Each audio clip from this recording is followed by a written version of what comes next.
Bien, bonjour à tous et toutes. Bonjour. Donc nous sommes aujourd'hui présents tous ensemble pour une nouvelle conférence organisée par l'association L'Esprit d'Archimède. Et nous avons le plaisir aujourd'hui d'accueillir Fabien Éloire. Fabien Éloire est maître de conférence à l'Université de Lille dans le laboratoire Clercé. Il travaille sur des thématiques et a travaillé sur des thématiques assez variées, mais qui traitent aussi bien la sociologie de l'économie, la sociologie de l'État, et en particulier, je crois, concernant l'analyse de réseau. Donc j'imagine que c'est plutôt une approche, l'analyse de réseau, j'imagine, que plutôt une thématique. Tu pourras peut-être nous en dire quelque chose là-dessus. Et il a différentes responsabilités, notamment il est directeur de la revue française de socio-économie. Et aujourd'hui, il va nous parler d'un thème peut-être un peu général en sociologie, qui est la question de la quantification, du lien entre qualification et quantification, et du coup des questions de l'objectivisme et du subjectivisme. Et la thèse qui va, je pense, en partie défendre, c'est quelle est la nature du conflit assez ancien entre une vision qualitative ou quantitative en sociologie? Je n'ai pas trop déformé les informations, Fabien? Non, non, c'est ça. Et puis l'analyse de réseau, c'est effectivement pour moi une méthodologie, hein. Ni plus ni moins, ce n'est pas du tout une théorie ou quoi que ce soit. Très C'est bien bien. une méthodologie comme il y en a plein en sciences sociales. Très bien. Donc après ton intervention, on passera quelques temps pour discuter. Bien sûr, il y aura des questions. Et puis peut-être que moi, je commencerai à poser une ou deux questions pour lancer la discussion. Voilà, donc tu peux partager ton écran et puis on Ouais, t'écoute avec plaisir. je Merci. partage l'écran. Vous pouvez juste fermer vos micros pour ceux qui écoutent, comme ça, sauf si vous voulez intervenir, bien sûr, mais ça évitera les bruits parasites. Merci. Voilà, est-ce que vous voyez mon écran? Tout à fait, on voit bien ton écran. Très bien. Bien, donc merci beaucoup aux organisateurs de ce séminaire de me permettre de présenter une réflexion. En préambule, je voudrais juste dire quelques mots. D'abord que c'est une présentation que j'ai réalisée exprès pour le séminaire. Que cette présentation, elle m'a été inspirée par le thème du séminaire, qualitatif et quantitatif dans les sciences. Et qu'elle ne s'appuie pas sur mes propres travaux, puisque, comme vous l'avez vu, je ne travaille pas du tout sur ces thématiques habituellement. Hein, je travaille sur de tout autres objets. Et voilà, c'est plus une réflexion que je propose et qui n'est pas quelque chose de finalisé. Voilà. Mais ça se base quand même sur pas mal de cours que j'ai pu donner sur ces aspects-là et que j'ai réunis et problématisés. Donc, j'ai intitulé mon intervention « La quantification des faits sociaux en sociologie entre objectivisme et subjectivisme, une opération herméneutique ». Et j'aurai l'occasion de vous expliquer au fil de la présentation ce titre. Mon idée, c'est en fait de montrer l'imbrication entre le qualitatif et le quantitatif en sociologie, et de montrer que la quantification du social, elle suscite beaucoup de questions qui sont en réalité d'abord des questions épistémologiques. Donc la problématique suppose, donc on va le voir, de revenir aux origines de la discipline, avec notamment un auteur que je vais particulièrement développer, qui est Émile Durkheim. Alors, par contre, comment je fais pour changer? Ah, voilà. OK. Donc, très bien. Donc, pour commencer, donc, pour introduire, je dirais d'abord que les sociologues, ils ont une longue expérience de la quantification. Et cette expérience, elle remonte aux origines de la discipline, donc qui est le 19e siècle. Le 19e siècle, il se caractérise par une volonté de quantifier les faits sociaux, et je donnerai plusieurs exemples de cette quantification. Alors, la quantification, elle a toujours fait débat, hein, depuis l'origine.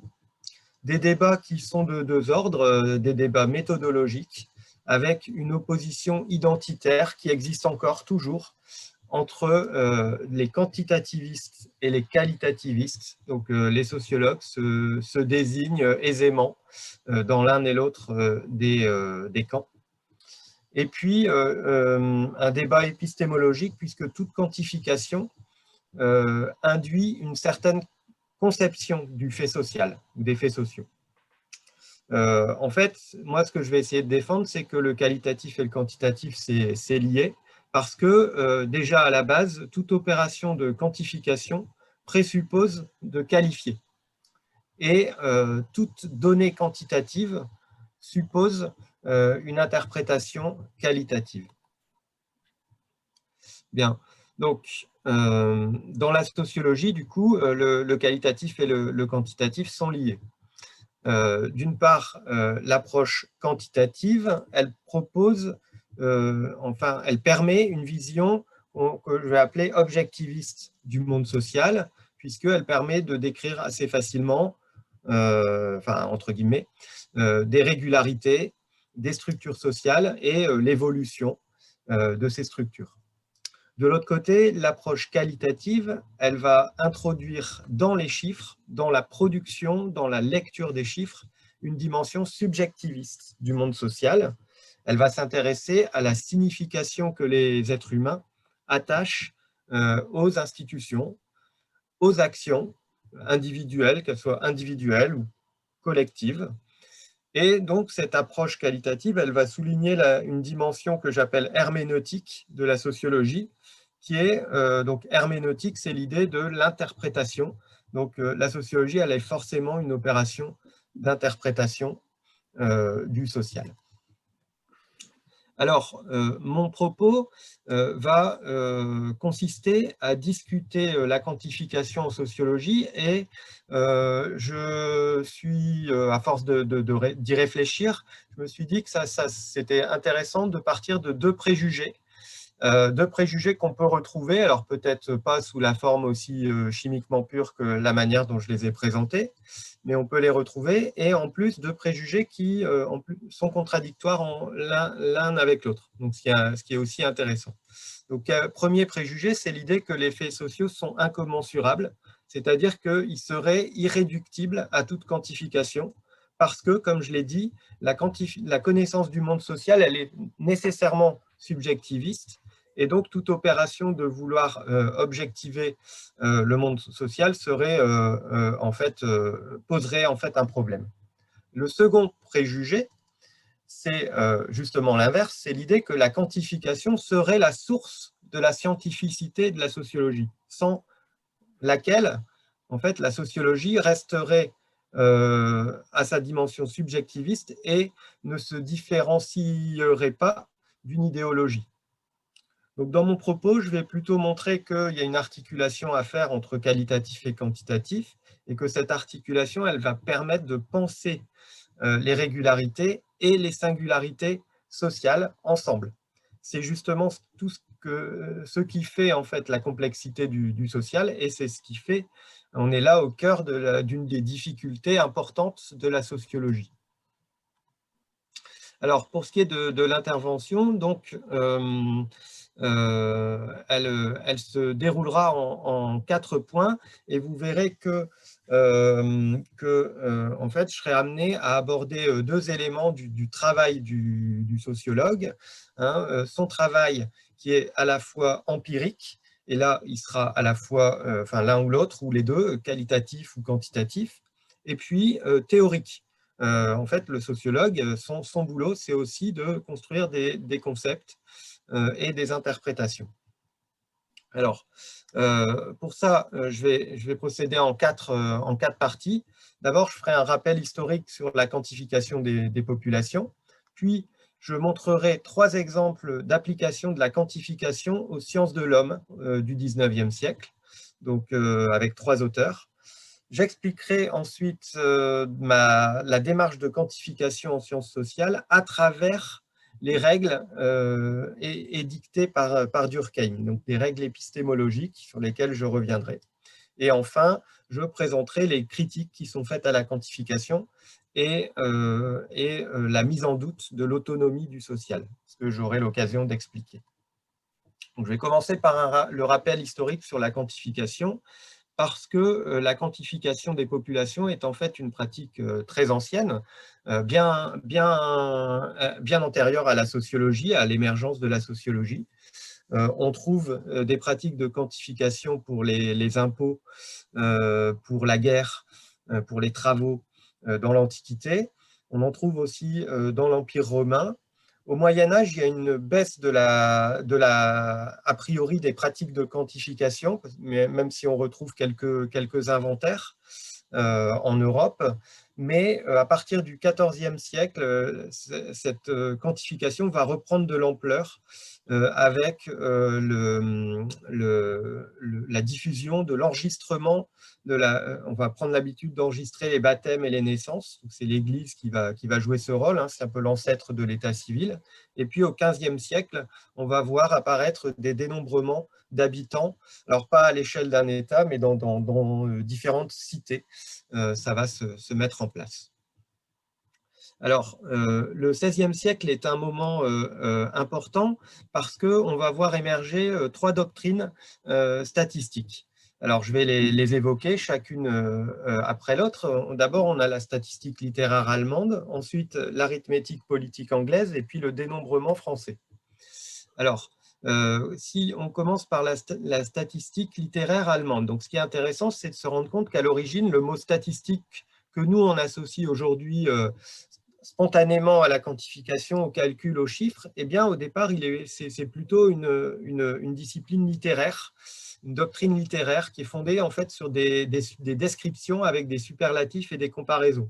Par exemple, on va décrire un État comme assez dépeuplé, ayant une population moyenne ou florissante. Donc, vous voyez, on ne cherche pas à quantifier, mais juste à donner des ordres de grandeur. On va dire que les artisans sont fort peu, suffisamment ou en nombre très élevé. Donc ça, c'est la statistique littéraire allemande. Je ne m'appesantis pas, c'est un courant qui disparaît assez vite sous l'effet d'un autre courant qui s'appelle l'arithmétique politique anglaise, qui est l'ancêtre véritable de notre conception statistique, de la statistique actuellement. L'arithmétique politique, c'est l'art de raisonner par des chiffres sur les objets relatifs au gouvernement. C'est-à-dire qu'on va appliquer cette arithmétique politique à la démographie, la population, et puis, comme j'ai commencé à le montrer avec les dénombrements, par exemple, et puis à l'économie, au commerce. Donc, j'ai cité 2 auteurs qui sont importants et qui ont apporté des choses à ce courant de l'arithmétique politique, donc John Grant et William Petty. Alors, qu'est-ce qu'ils font? Qu'est-ce qui se passe dans ce courant d'arithmétique politique? Eh bien, il se nourrit, en fait, c'est un courant qui va se nourrir des progrès des mathématiques. Et c'est quelque chose qui est récurrent hein, dans les sciences sociales, c'est le lien qu'on peut faire avec, je parlais d'analyse de réseau, bah, typiquement, ça s'est nourri de la théorie des graphes. Donc ici, le progrès des mathématiques vont alimenter en quelque sorte la réflexion de l'arithmétique politique qui va avoir un grand succès à partir du XVIIIe siècle, qui ne va plus se démentir. Donc, je cite 2 exemples. D'abord, la méthode du multiplicateur. Plutôt que de compter exhaustivement une population, on va extrapoler grâce au calcul. Par exemple, on estime qu'il y a à peu près 5 personnes, 5 habitants par maison. Dans un territoire, on dénombre 600 maisons, donc on va appliquer le multiplicateur, multiplier 600 par 5 et obtenir une population d'environ 3000 habitants estimés. On ne va pas compter, mais on va appliquer une méthode mathématique. Autre application qui va connaître un grand succès, c'est la loi des grands nombres, qui a été posée par le mathématicien suisse Bernoulli. Il dit que les caractéristiques d'un échantillon aléatoire se rapprochent d'autant plus des caractéristiques statistiques de la population mère que la taille de l'échantillon augmente. Donc c'est une loi qui est fondée sur le hasard. Le hasard, ça ne va pas de soi à une époque où on pense que s'en remettre au sort, s'en remettre au hasard, c'est s'en remettre à Dieu. Et il faudra en fait longtemps avant qu'on arrive à démêler les choses et qu'on arrive à accepter que le hasard permet a effectivement cette fonction de proposer, de permettre de créer un échantillon qui est représentatif. Et donc ça, ce sera validé qu'en 1934 par Jerzy Neyman, qui est considéré comme l'un des fondateurs de la théorie des sondages. Alors, il me reste à évoquer un troisième courant important qui est le courant du dénombrement français.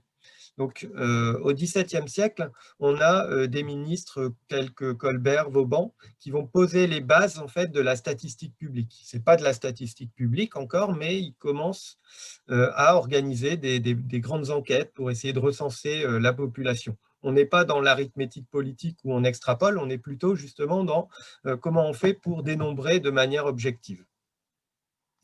Alors en 1800, donc, après la Révolution, est créé le premier bureau de statistique, qui est le premier service statistique français.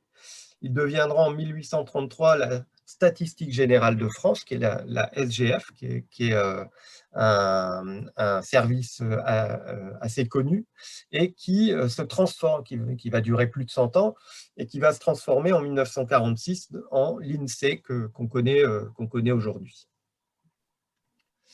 Alors, le 19e siècle par les transformations qu'il va connaître, va permettre le développement de la statistique. En fait, la statistique, ce n'est pas seulement des méthodes, c'est aussi, ça s'appuie aussi sur tout un ensemble de choses qui sont nécessaires.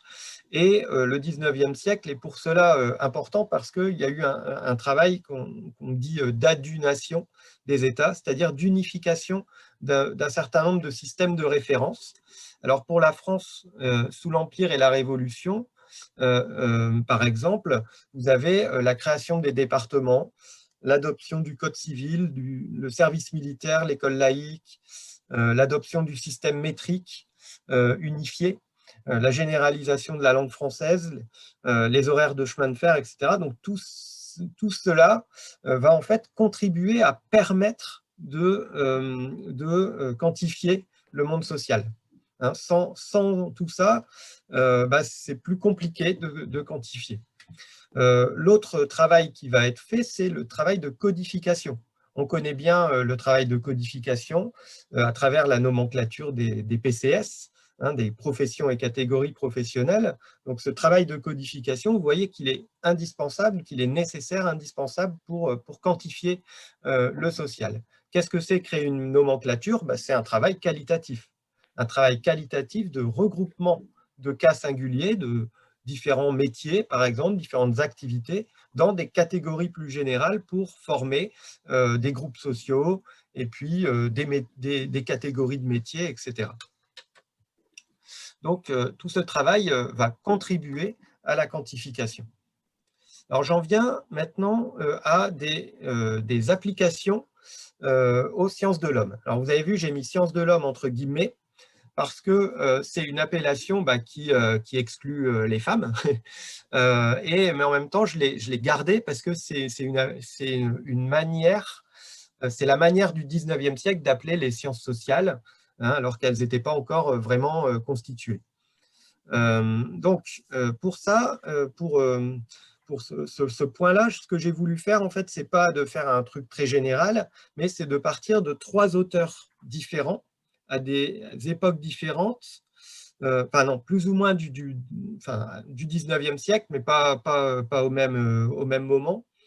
Donc 3 auteurs et montrer en fait leur manière de quantifier, leur utilisation de la quantification pour les sciences de l'homme. Alors le premier, c'est Galton. Alors, Francis Galton, c'est un scientifique britannique, statisticien, anthropologue, protogénéticien. Donc, c'est quelqu'un un scientifique très important, très confirmé, qui a apporté beaucoup de choses. C'est le cousin de Charles Darwin. C'est l'inventeur des empreintes digitales. C'est l'inventeur en statistique de notions fondamentales, la notion de corrélation, par exemple. C'est l'inventeur de l'outil, la régression linéaire, pour ceux qui connaissent. C'est un outil fondamental qu'on utilise évidemment en sociologie. Et en anthropologie, par contre, c'est le promoteur d'une doctrine, d'une science spécifique qui s'appelle l'eugénisme. Alors, l'eugénisme, c'est une science de l'hérédité humaine et de l'amélioration des lignées. C'est une science, c'est une pseudo-science, et c'est une idéologie, hein. Alors, voilà, donc l'eugénisme. Ce Galton, il apporte à la fois des tas d'outils qui sont encore aujourd'hui fondamentaux, et puis une science qui a été discréditée par l'histoire, hein, et unanimement rejetée, qui avait donc un volet idéologique, parce qu'elle était fondée en fait sur des préjugés racistes. Pour le voir, on peut se rendre compte qu'elle a été à l'origine de lois eugénistes par le régime nazi dès 1933. Et pour le volet scientifique, c'est la biométrie, c'est l'étude quantitative des êtres humains, en lien avec la théorie de l'évolution de son cousin, de son fameux cousin. Donc, qu'est-ce qu'il cherche, Galton? Lui, il cherche à formuler des lois statistiques de l'hérédité. Par exemple, en étudiant la transmission héréditaire de la taille des individus, la taille physique. Mais il s'intéresse aussi à l'hérédité des caractères mentaux, des valeurs morales, de l'intelligence. Donc vous verrez tout au long du 19e siècle, en fait, ce lien entre le physique et le moral et l'utilisation de la quantification, il est plus ou moins permanent. En tout cas, il y a des grosses recherches de ces aspects-là. Alors au 19e siècle, c'est aussi l'essor de l'anthropologie criminelle dans les facultés de médecine, qui se basent sur des théories qui sont pseudo-scientifiques, qu'on n'utilise plus aujourd'hui. Alors je vous donne des exemples de la phrénologie des années 1820, où on étudie en fait les bosses du crâne d'un être humain, en considérant que ça pourrait refléter son caractère. Donc, on étudie des corrélations statistiques entre le faciès des individus et les mœurs pour déceler, par exemple, ce qu'ils appellent le penchant au crime, hein, d'un individu, avec l'idée qu'un criminel, c'est un criminel né et qu'on pourrait trouver, en fait, en quelque sorte, nous, aujourd'hui, on dirait le gène du criminel. Là, il parle du penchant au crime, la génétique n'existe pas encore. Dans les années 1840, il y a la craniologie. C'est l'anatomie cérébrale qui va permettre, selon ses promoteurs, de mesurer les capacités intellectuelles. Donc ça validerait l'existence de différences naturelles entre les individus et donc entre des races humaines. Hein, l'idée que les races n'existent pas n'est pas encore présente. Dans les années 1860, c'est la raciologie.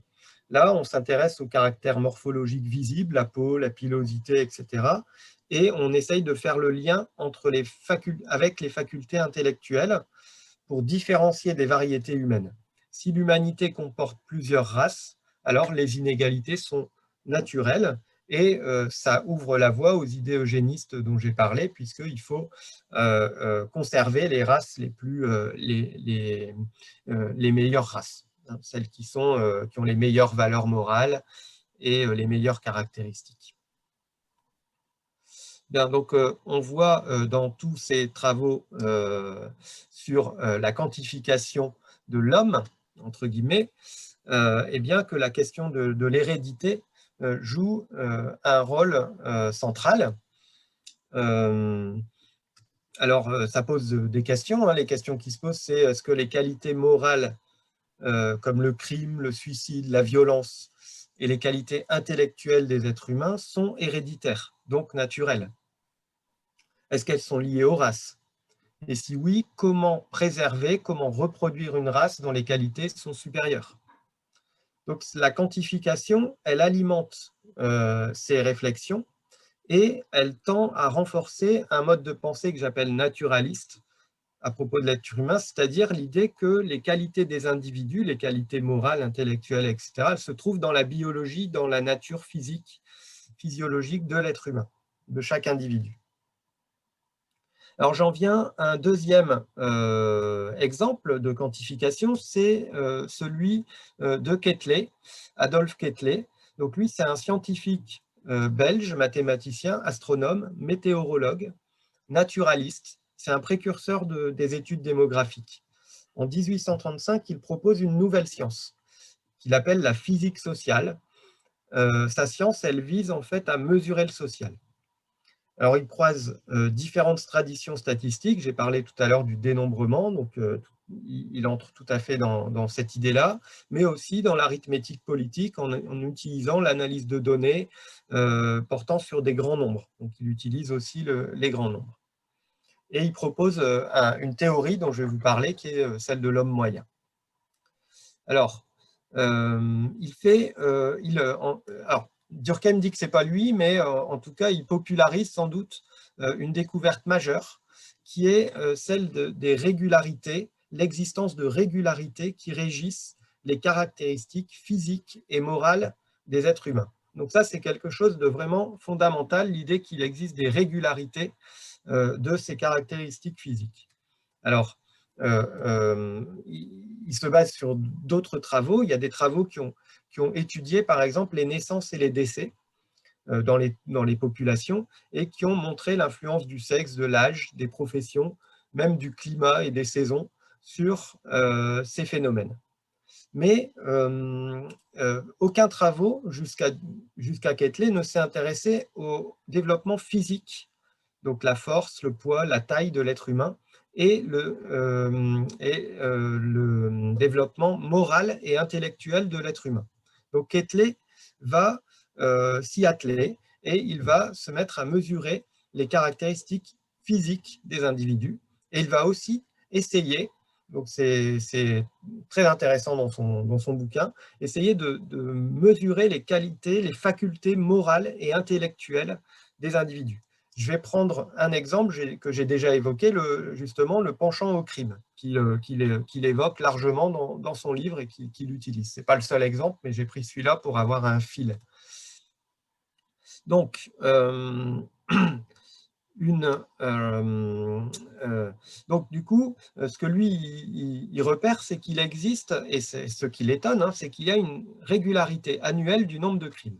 Et il se pose des questions. Comment ça se fait que même les meurtres qui se commettent le plus souvent dans des circonstances fortuites sont annuellement à peu près le même nombre? Et plus encore, ce qui l'interroge encore plus, c'est que cette régularité se retrouve aussi dans les instruments qui servent à les commettre. C'est l'objet du tableau qui est juste à côté, hein, fusil, pistolet, sabre, épée, etc. Donc comment c'est possible qu'il y ait à peu près le même nombre de crimes chaque année et qu'en plus qu'il y ait à peu près le même nombre de crimes au fusil, au pistolet ou au sabre et à l'épée, etc., etc. Alors il conclut, hein, il dit triste condition que la condition de l'espèce humaine. Pour lui, c'est clair, l'être humain, il est en fait sous l'influence de causes qui sont régulières, qui sont périodiques. Et le germe de ces causes, il est à trouver dans la société. Il dit, je le cite, « Tout état social suppose un certain nombre de délits qui résultent comme conséquence nécessaire de son organisation. » Donc c'est l'organisation de la société qui produit les délits.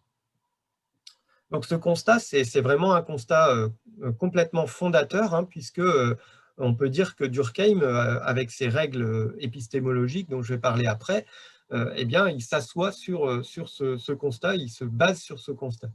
Sauf que pour Quetelet, l'interprétation, le raisonnement, en fait, il ne le conduit pas du tout par là, pas du tout de la même manière que Durkheim, mais il part sur une autre voie.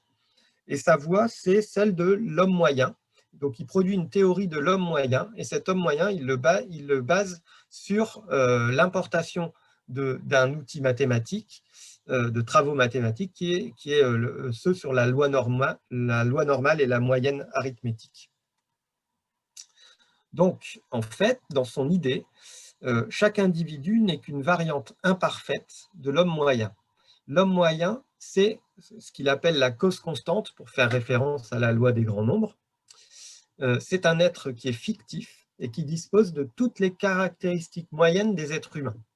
Donc, c'est un être qui n'existe pas, mais qui a toutes les caractéristiques moyennes possibles d'un être humain. Et chaque individu réel n'est qu'une variante imparfaite de cet homme moyen. Il prend l'exemple de la taille, qui est son exemple un peu canonique, hein, qui est donc l'idée, c'est qu'il y a une taille moyenne, qui est la taille la plus fréquente et donc la plus probable dans la population, et qu'après, plus on s'éloigne, soit en petitesse, soit en grandeur, moins il y a d'individus. Et donc, on a cette courbe jusqu'à ce qu'il n'y ait plus d'individus à un moment donné. On a cette courbe en chapeau de gendarme qui est très connue. Donc, le raisonnement de l'homme moyen, il est valable pour les qualités physiques. On l'a vu avec la taille, ça fonctionne. Et il l'utilise sur d'autres caractéristiques physiques de l'homme. Mais il voudrait aussi l'appliquer aux facultés morales et intellectuelles. Lui, il dit, en fait, si ça nous paraît bizarre de se dire qu'il y a un homme moyen et qu'on pourrait quantifier les facultés morales et intellectuelles, ça peut nous paraître bizarre, saugrenu. Ben, en fait, c'est juste parce qu'on n'est pas habitué à le faire. On ne le fait jamais, on ne le fait pas, et donc ça nous paraît étonnant. Mais en fait, c'est tout à fait faisable. Et pourtant, il le dit, hein, comme on l'a vu plus haut, il dit qu'il est possible de mesurer le penchant au crime. Le penchant au crime, c'est une faculté morale, négative, mais morale. Donc, il devrait être logiquement possible de mesurer d'autres facultés morales et intellectuelles. Et d'ailleurs, là, je fais une petite parenthèse, mais le test de QI n'existe pas encore au moment de Quetelet. Francis Galton, qui est un peu postérieur à Quetelet, il est proche de l'inventer en 1890, mais il sera finalement inventé, enfin vraiment mis au point en 1912 par un psychologue allemand. Donc, vous voyez qu'on est sur une pente, en réalité, au début d'une pente. Alors, j'en viens maintenant à un troisième auteur, Émile Durkheim, qui, lui, est donc considéré comme le père de la sociologie. Alors, il faut savoir que c'est en 1839 qu'émerge le terme sociologie, même s'il y a encore des traces, quelques traces avant, hein, mais en tout cas popularisé par Auguste Comte dans son cours de philosophie positive, 1839. D'ailleurs, il définit la sociologie à la suite de Durkheim comme une physique sociale. Donc, il y a un lien, une filiation entre ces auteurs. Mais finalement, c'est à Durkheim qu'on va attribuer la paternité de la discipline. Je vais citer principalement deux ouvrages de Durkheim. Tout d'abord, Les règles de la méthode sociologique, qui est un petit ouvrage épistémologique paru en 1894. Et puis, un deuxième ouvrage en 1897 qui s'appelle « Le suicide, une étude de sociologie ». Et les deux livres sont liés parce qu'en fait, dans le suicide de 1897, il mène une étude empirique qui, en fait, vise à appliquer les règles de la méthode sociologique qu'il avait produite en 1894, qui a été mal compris, parce que en fait, c'était un ouvrage épistémologique et que bon, les gens n'étaient pas complètement convaincus par l'ouvrage. Donc, pourquoi étudier le suicide? Il faut voir que c'est en réalité un choix stratégique de la part de Durkheim, ce n'est pas choisi au hasard. D'abord, le suicide, c'est comme le crime, c'est régulièrement étudié par les scientifiques. Et par exemple, Quetelet, en 1835, dans l'ouvrage dont j'ai parlé sur la physique sociale, il a un chapitre sur le suicide. Il le définit d'ailleurs comme la destruction de l'homme par ses propres mains. Alors, c'est intéressant cette définition parce qu'évidemment, si un homme meurt de manière fortuite sans l'avoir voulu, bon, c'est sans doute un accident. Si il est tué par un autre homme, bon, c'est un meurtre. Et donc, le suicide, c'est bien un acte purement individuel et volontaire. Une volonté venue de la volonté purement individuelle de l'être humain. Donc, en faire un objet de sociologie et de vouloir démontrer que le suicide est un fait social, c'est déjà une sorte de défi. Alors après, il y a d'autres éléments qui rentrent. c'est que non seulement il y avait ce défi-là, mais il y avait aussi le défi d'appliquer, de montrer que les règles qu'il a produites, eh bien, elles sont applicables et elles sont pertinentes pour étudier un phénomène social. Et troisième point, utiliser les statistiques, montrer que l'utilisation de la quantification, elle permet de mettre en doute des prénotions sur le suicide. Donc Durkheim, dans ses règles, il dit qu'il faut se méfier de ces prénotions, parce qu'en sociologie, si on se base trop sur nos idées préconçues, eh ben, peut-être qu'on passe à côté de l'essentiel. Alors, d'abord, quand on quantifie, on quantifie le suicide et on peut obtenir un taux, donc le taux, ce qu'on appelle le taux de suicide. Et cette quantification, elle permet de montrer que le suicide a effectivement des caractéristiques de fait social. C'est de quoi ces caractéristiques? C'est la régularité. Je vous avais dit tout à l'heure que c'était très important la découverte de l'existence de régularité dans le social.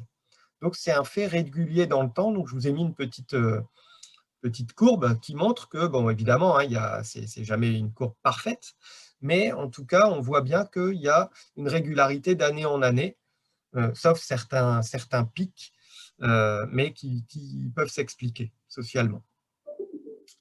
Ensuite, donc c'est un fait régulier dans le temps, mais en plus, c'est un fait qui est inquiétant parce qu'il est en croissance. Et je vous ai mis la flèche à l'époque où Durkheim en fait, est en train de travailler sur ce sujet. Donc on voit qu'en fait, il est en train de travailler au moment du pic, juste avant le pic du taux de suicide qui ensuite va rebaisser. Mais du coup, ça inquiète les chercheurs qui travaillent sur le suicide parce qu'ils voient ce phénomène baisser, augmenter. Pardon. Et alors, il y a plein de travaux sur le suicide, hein, il n'y a pas que celui de Durkheim. Et Durkheim, en fait, ces travaux, ils montrent qu'ils essayent de faire le lien entre le suicide et puis des facteurs comme la folie, l'alcool, la race, l'hérédité, la température, le climat. Alors tout ça, ça ne convient pas à Durkheim, parce que pour lui, c'est un fait social. Le suicide et tous ces facteurs, en fait, ils ne dépendent pas vraiment du social. Donc lui, ce qu'il fait, alors ça, c'est un petit tableau que j'ai refabriqué à partir de son livre. En fait, il distingue les facteurs organico-psychiques, qui sont des facteurs, en fait, pour lui, plutôt biologiques, et puis les facteurs cosmiques, qui sont plutôt liés au climat, à la température, etc., aux saisons. Et il montre, en fait, son premier livre, le premier livre du suicide, c'est de montrer que tous ces facteurs-là, qui sont cités, la folie, l'alcoolisme, la race, l'hérédité, etc., le climat, la température, tout ça, ça ne fonctionne pas. Et comment il montre que ça ne fonctionne pas? Il fait des stats, il fait des tableaux, et puis il met en lien, il fait des tableaux croisés, hein, il met en lien le taux de fous et le taux de suicide dans différentes provinces. Et il montre qu'il n'y a pas de lien, qu'il y a parfois beaucoup de fous et peu de suicides, peu de fous et peu de suicides. Enfin voilà, il n'y a pas de régularité. Tu dis, c'est pas ça qui explique le suicide. Alors, si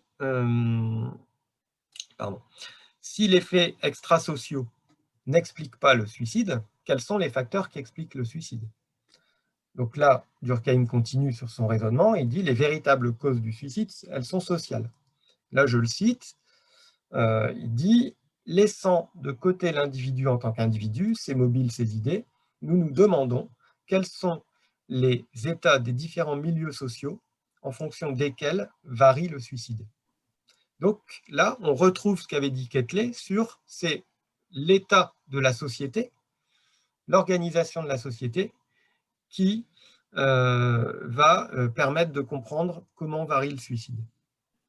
Les statistiques, elles permettent effectivement de montrer que le taux de suicide est lié aux religions, aux structures familiales, au contexte politique, à l'activité économique. Alors, je vous donne quelques résultats que je tire de son bouquin. Premier résultat, le protestantisme est moins protecteur contre le suicide. Donc, pour le montrer, on prend des provinces qui sont plutôt peuplées de protestants, d'autres qui sont plutôt peuplées de catholiques. Et on se rend compte que les provinces où il y a plus de protestants, il y a plus de suicides, et vice-versa. Alors, comment il explique ça? En disant que le protestantisme, il promeut un individualisme religieux qui laisse le croyant plus libre dans la conduite de sa vie, donc plus seul face aux événements de la vie. De l'autre côté, le catholicisme, il a une vie religieuse plus organisée, avec des prêtres, des dogmes, des règles, qui vont produire une intégration plus forte des individus. Il compte même le nombre de prêtres dans les provinces catholiques, dans les provinces protestantes, etc. etc. Donc, il va quantifier pour montrer ce lien entre la religion et le taux de suicide. Autre résultat, le couple et plus encore la présence d'enfants va protéger du suicide. Donc vous voyez encore un tableau. D'ailleurs, il utilise aussi l'âge pour montrer que plus l'âge augmente, plus le taux de suicide s'élève. Et donc, il montre aussi que, et c'est valable à chaque âge, le taux de suicide il est toujours plus élevé chez les célibataires, puis chez les veufs, puis il diminue chez les époux, puis il diminue encore chez les couples avec enfants. Et donc, là encore, il nous dit, le groupe familial, eh ben, il est intégrateur pour l'individu, et donc, il prémunit contre le penchant au suicide. Donc, une première explication du suicide, pour Durkheim, sociologique, c'est ce qu'il appelle l'intégration. Alors, vous voyez, le rôle des statistiques, ça a été d'établir les constats objectifs, mais finalement, la véritable explication sociologique, c'est une explication herméneutique, une interprétation des résultats statistiques, et ça passe par la création d'un concept, qui est le concept, là, je vous l'ai déjà évoqué, le concept d'intégration. Donc, toute société est constituée de règles sociales, et lorsque ces règles, elles ont tendance à diminuer en intensité, ou à l'inverse, parce qu'on l'oublie beaucoup, lorsque ces règles, elles ont tendance à être trop présentes, eh bien, ça peut favoriser le penchant individuel au suicide. De même, toute société propose donc à ses membres des moyens de s'intégrer, d'intégration sociale, et lorsque ces moyens se réduisent, ou s'ils sont trop puissants, eh bien, ça libère, là encore, le penchant au suicide. Alors, j'en viens à un deuxième élément proposé par Durkheim, une seconde explication par la notion d'anomie. Donc, si pour Durkheim, la société est une puissance qui intègre les individus, c'est aussi une puissance régulatrice pour les individus. Et là, ça peut nous interroger d'ailleurs, c'est vu ce qu'on vit actuellement, mais lorsque la société vit une crise, qu'elle soit positive ou négative, par exemple une énorme croissance économique ou alors une crise comme une crise sanitaire ou une crise économique, eh bien, les repères collectifs sont chamboulés, ou une guerre, par exemple. Les repères sont chamboulés et puis elle ne joue plus son rôle régulatoire des besoins, des désirs et des passions des individus. Ces dérèglements conduisent à ce qu'il appelle l'anomie, l'absence de règles. Et au XIXe siècle, qui est le grand siècle du libéralisme économique, eh bien, il décèle de l'anomie économique qui produit le taux de suicide, et il décèle aussi de l'anomie domestique à travers le divorce. Et il montre par exemple que le divorce tend à aggraver le suicide. Donc, cet exemple d'anomie domestique par le divorce, eh bien, alors attendez, j'ai ma... Ah, voilà. Donc, Durkheim, en fait, utilise sa méthode où donc, il utilise la statistique pour montrer que dans les États où les divorces sont les plus fréquents, eh bien, les effets intégrateurs liés au mariage, au couple, comme je l'avais dit tout à l'heure, eh bien, ils ont tendance à s'affaiblir et donc le penchant au suicide a tendance à augmenter dans ces états-là. D'autres résultats sur d'autres variables, il montre par exemple que le suicide augmente avec l'âge.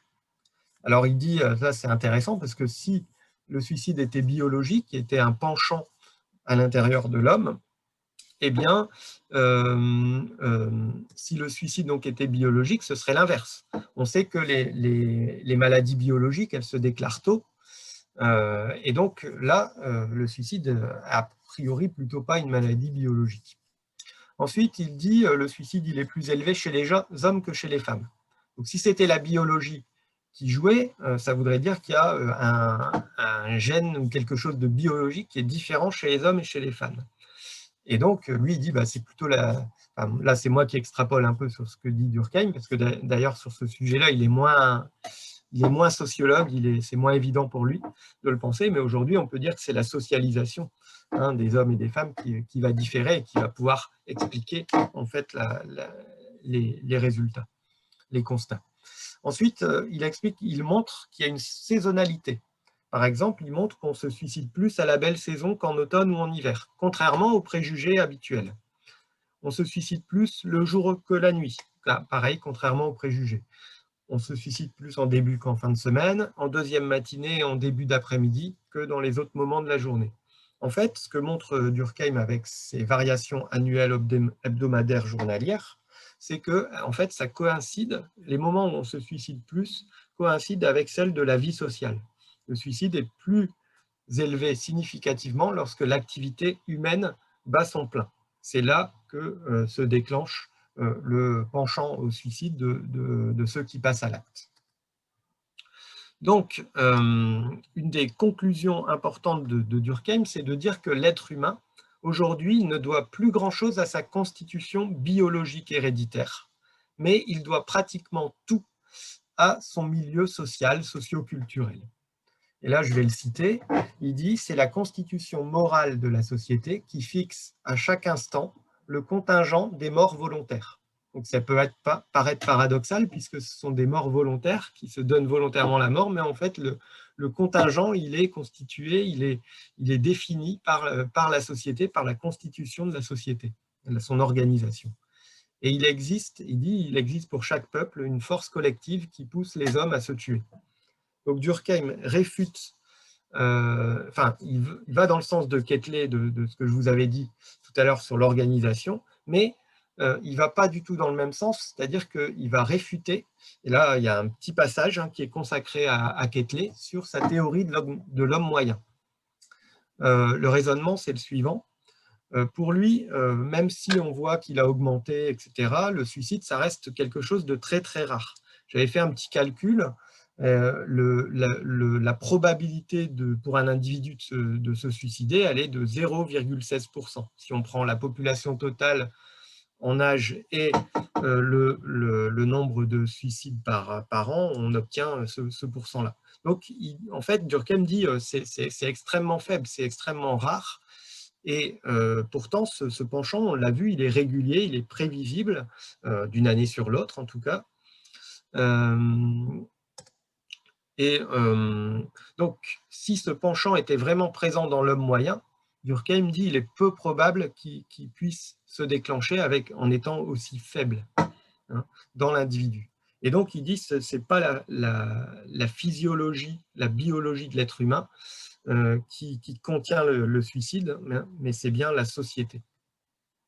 Donc, j'en viens à sa démarche épistémologique et à l'explication et son lien avec la démarche de quantification dans les sciences sociales, à travers son ouvrage de 1894. Alors, quelle épistémologie il propose pour cette science du social qu'il est en train de fonder? Durkheim propose 2 règles, donc c'est des chapitres dans le livre, et ces 2 règles, elles sont en rupture avec la conception habituelle des sciences sociales de l'époque, qui essayent de faire le lien entre de la biologie et des phénomènes biologiques, sociaux, etc. J'ai commandé les deux pulses pour Lucien. Ah ben c'est très bien tout ça. On les aura ils vont être livrés chez la... La personne qui reçoit les puzzles, il faudrait qu'elle éteigne son micro. La personne qui peut éteindre son micro. Ah oui, Merci. Oui, c'est un relais poli. Je ne sais pas si on peut le couper nous-mêmes. Oui, oui. Si on peut le faire, mais... Désactiver le son. Voilà. Bien, donc Durkheim pose deux règles. Donc les deux règles, c'est il faut considérer les faits sociaux comme des choses et les faits sociaux s'expliquent par d'autres faits sociaux. Donc c'est sur ces deux règles que je vais m'arrêter. Donc ces deux règles, elles permettent aux sociologues de s'émanciper des explications en dernier ressort par la nature, par la biologie, etc. Certes, l'être humain est un être biologique, mais l'explication de ses comportements relève d'abord de la société. La quantification du social de Durkheim va du coup à l'encontre de celle qui est prônée par Galton, qui essaye de trouver dans la constitution individuelle de chaque individu ou des races les explications des comportements sociaux.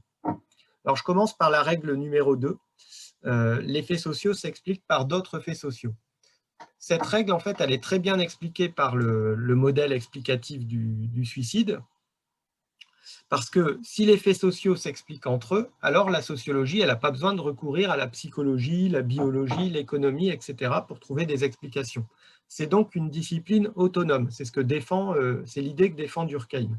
Il défend éventuellement l'idée d'un dialogue disciplinaire, ça peut être tout à fait intéressant, utile, etc. Mais en même temps, le social est un objet à part entière qui peut s'étudier de manière autonome. J'en viens à la deuxième règle. La règle, c'est qu'il faut considérer les faits sociaux comme des choses. Cette règle, elle ne vise pas à suggérer un rapprochement entre les sciences sociales et les sciences naturelles, parce que le social, ce serait une chose. On vient de voir justement que Durkheim défend le contraire. Mais il cherche en fait à dire que le social, ce n'est pas que des idées, et que la sociologie, elle n'est pas vouée à être une idéologie. Le problème qu'on a, c'est que le social, en fait, c'est quelque chose immatériel, on ne peut pas le voir. Et la quantification, là, elle joue un rôle.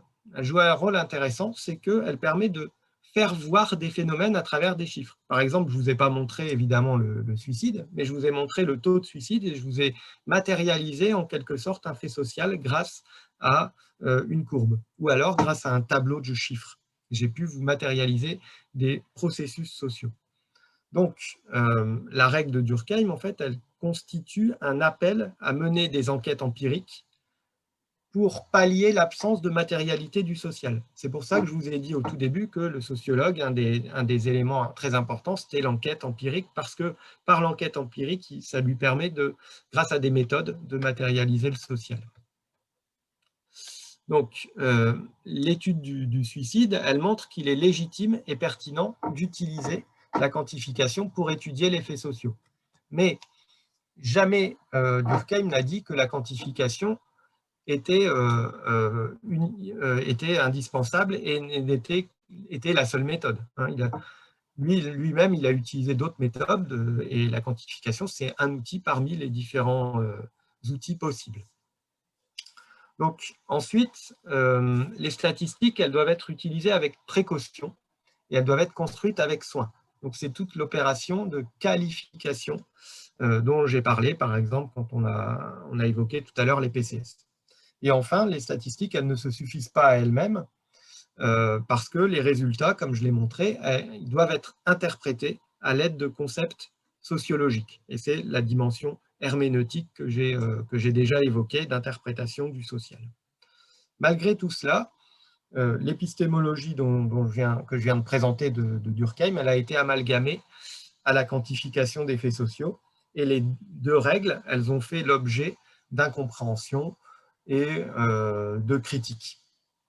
Donc, pour terminer, je vais parler du retour critique fait à la quantification et à la mise en doute de cette autonomie du social qui est défendue par Durkheim. Alors, quels sont les reproches faits à l'épistémologie durkheimienne? Première chose, la règle des faits sociaux qui s'explique par d'autres faits sociaux. Problème de cette règle, c'est qu'elle semble faire disparaître les individus, les comportements, et l'idée, en fait, il y a l'idée que les individus ils sont complètement soumis à la force du social, et donc l'approche de Durkheim, elle est qualifiée de holiste. Je reviendrai là-dessus juste après. Deuxième chose, la deuxième règle sur les faits sociaux doivent être considérés comme des choses, semble réduire la spécificité du social, c'est-à-dire l'immatériel, les idées, la subjectivité, les valeurs, les représentations, à des faits qui sont uniquement objectifs. Et donc là, la critique, elle est sur l'idée que son approche, elle serait déterministe et positiviste. Donc je reviens là-dessus maintenant. Premier reproche, le holisme. Donc la sociologie, elle est traversée, alors je ne sais pas si c'est toujours le cas aujourd'hui, si on parle toujours comme ça, mais pendant très longtemps, jusqu'à même récemment, je pense, traversée par cette opposition entre approche holiste et approche individualiste. Alors qu'est-ce que c'est le holisme? C'est l'idée que la partie est expliquée par le tout. Donc, ça veut dire que l'individuel, est expliqué par le social. La deuxième approche concurrente, c'est l'individualisme méthodologique, qui prône à l'inverse que le tout est expliqué par la partie. Ça veut dire qu'en fait, le social, il n'est rien d'autre que la somme des comportements individuels. Dans les deux cas, il me semble que l'épistémologie de Durkheim s'écarte de ce qui est dit. Si, pour lui, en fait, le social explique le social. Donc ça veut dire qu'en fait, c'est le tout qui explique le tout. Ce n'est pas le tout qui explique la partie ou la partie qui explique le tout. Donc c'est, pour moi, l'idée, c'est ce que je défends, en fait, c'est l'idée que Durkheim, c'est plutôt une troisième voie. Hein, et que cette troisième voie, elle pose quand même un problème, qui est la place de l'individu dans son modèle d'analyse.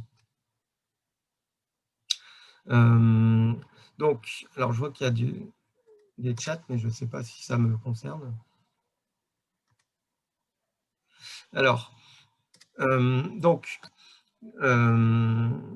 alors pardon, j'ai été trop...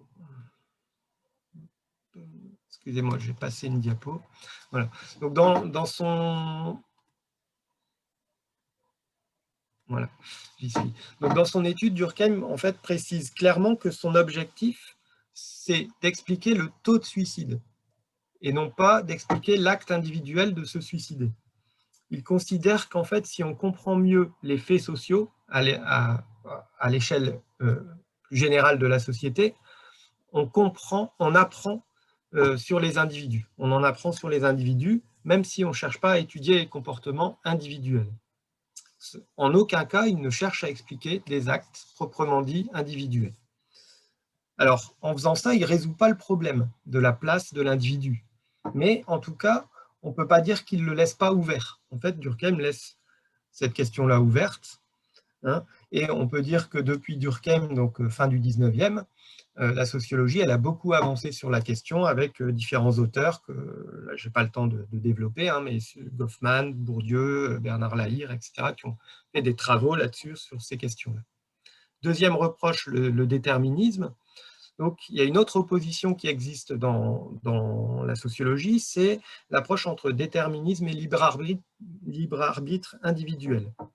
Alors, Durkheim avait déjà répondu dans son ouvrage sur le suicide sur cette question. Il récusait clairement la critique, et je le cite, il dit « Nous tenons à faire remarquer que cette théorie de la statistique n'oblige pas à refuser à l'homme toute espèce de liberté. Ce n'est pas parce qu'on utilise la statistique qu'on refuse toute liberté à l'individu. Elle laisse au contraire la question du libre arbitre beaucoup plus entière que si l'on fait de l'individu la source des phénomènes sociaux. » Pour lui, si on dit les comportements ils sont liés à la biologie des individus, alors c'est du déterminisme. Ce n'est pas son approche qui est déterministe, c'est plutôt l'inverse. Donc, les régularités statistiques, elles permettent effectivement une prévisibilité, mais à l'échelle globale, à l'échelle de la société. Donc, on peut prévoir approximativement le nombre de personnes qui se suicideront malheureusement d'une année sur l'autre, si on connaît les courbes du taux de suicide, mais en aucun cas on peut savoir individuellement qui va se suicider, et bien heureusement. Donc il ne faut pas confondre la prévision à l'échelle individuelle et à l'échelle sociale. Donc la force, donc je cite Durkheim, hein, j'aime bien cette citation, la force extérieure aux individus ne détermine pas tel sujet plutôt que tels autres. Elle réclame certains actes en nombre défini, non pas que ces actes viennent de celui-ci ou de celui-là. On peut admettre que certains lui résistent et qu'elles se satisfassent sur d'autres. Donc, il laisse entier le mystère, en fait. Et donc, il utilise la statistique comme un outil descriptif et probabiliste. Cette statistique, elle détermine des probabilités collectives, mais pas des certitudes individuelles. Je prenais d'autres exemples que ceux de Durkheim, et qui sont très connus. Pour trouver un emploi, on sait par les statistiques qu'il est plus probable, que c'est plus probable d'y arriver si on est diplômé. Mais on peut tout à fait être au chômage avec un haut diplôme. C'est possible. De la même façon, la réussite scolaire, on sait qu'elle est plus forte chez les enfants de familles aisées. Elle est plus probable. Mais il est possible, tout à fait possible, que des élèves de classe populaire réussissent. Troisième reproche, c'est le positivisme. Donc, le positivisme, ça renvoie en fait à Auguste Comte, c'est pour ça que je l'ai évoqué tout à l'heure. Auguste Comte, qui a influencé clairement Durkheim avec son courant, mais son courant, en fait, le positivisme, il cherche à trouver des lois de la société. Donc, la quantification des faits sociaux, elle pousse à penser en termes de lois, comme donc des lois sociologiques, comme les lois des sciences de la nature. Cependant, cette notion de loi en sciences sociales, elle a une particularité, et pour l'évoquer, je vais citer Maurice Halbwachs. Alors, Halbwachs, c'est un disciple de Durkheim, c'est un durkheimien très renommé. Donc, Halbwachs, il a discuté la notion de loi en sociologie, il dit qu'il y a des lois en sociologie, et que la quantification, elle permet de repérer les lois sociologiques comme en physique. Mais il dit, attention, ces lois, elles ont une spécificité, elles ne sont pas valables universellement. Elles sont contingentes, elles sont soumises à l'historicité. Elles sont valables pour une société donnée à une époque donnée. Alors j'aime bien citer ce philosophe que je place à chaque fois que je peux, Cornelius Castoriadis, qui pour moi est un des plus grands de ce que je connais de la philosophie. Pourquoi je le cite là? Parce que lui, en fait, il ne parle jamais du social, il parle toujours du social historique. Il met les deux en lien, et donc ça résonne complètement avec l'idée que les lois sont contingentes, sont historiques. Alors, Castoriadis, il dit qu'il y a des universaux, mais que ces universaux, ils sont uniquement liés à la dimension qu'il appelle ensidique, je dirais, où il parle aussi de fonctionnel, d'une société. Ces universaux, ils sont triviaux. C'est par exemple, toute société doit avoir un langage. Toute société humaine, en fait, ce qui fait l'humanité, le langage, c'est un point fondamental. Elle doit se reproduire matériellement. Donc, toute société doit avoir une économie, quelle que soit cette économie. Elle doit aussi se reproduire sexuellement pour pouvoir se perpétuer. Il faut qu'il y ait des enfants. Donc, il y a un certain nombre de règles qui sont liées au fait qu'on ne peut pas instituer une société avec uniquement du mariage consanguin, par exemple, ou avec des couples homosexuels. Ce n'est pas possible, puisque ça terminerait, la société, elle disparaîtrait au bout de quelques temps. Donc, il dit, bon, il y a des universaux, mais ces universaux, ils sont très limités. Au-delà de ces quelques universaux et triviaux, eh bien, en fait, toute société propre crée ce qu'il appelle ses propres significations imaginaires sociales. Et dans cette notion, il met les institutions, les règles, les valeurs, les hiérarchies, dont le rôle est de donner du sens à notre vie, à la vie, à nos vies. Donc, attendez, excusez-moi, j'ai un petit problème technique.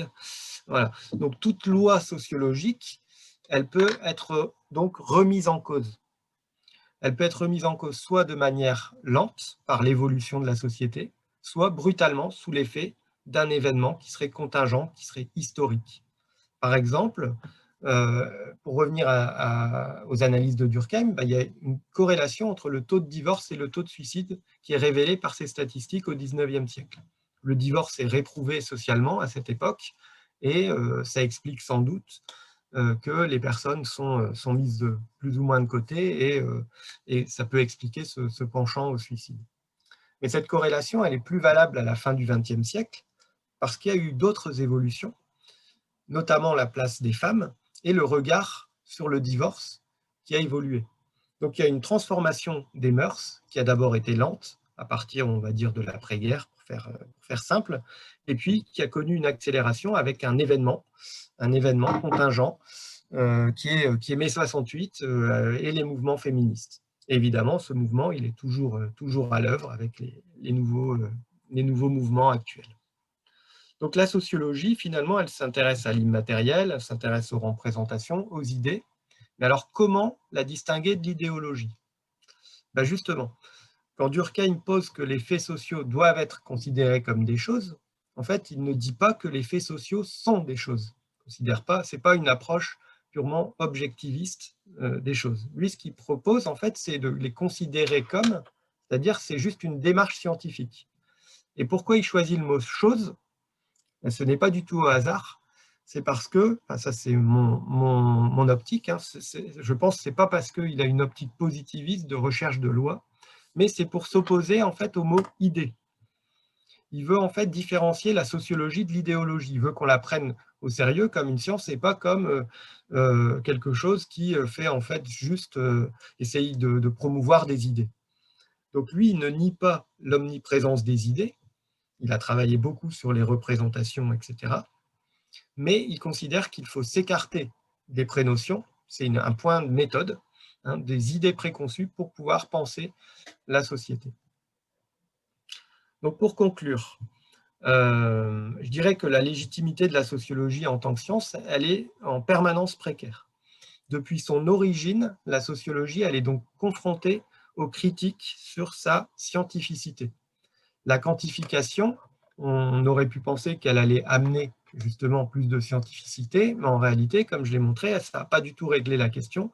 Au contraire, ça a généré des nouvelles critiques. De l'extérieur de la discipline, donc de la part des gens à l'extérieur de la discipline, la discipline, elle est souvent critiquée. Enfin, souvent, régulièrement critiquée, ça revient, par exemple, dans le champ politique, je pense à des références un peu anciennes, mais on pourrait en trouver des plus récentes. À gauche, il y a eu Jospin qui critiquait les excuses sociologiques. Il y a eu Sarkozy qui disait que les délinquants, c'était biologique et c'était certainement pas dans le milieu social, etc., qu'il fallait chercher. Et donc, ces critiques, elles sont aussi de l'intérieur de la science, parce qu'il y a un débat dans la sociologie sur l'autonomie de la discipline, par rapport, par exemple, aux neurosciences.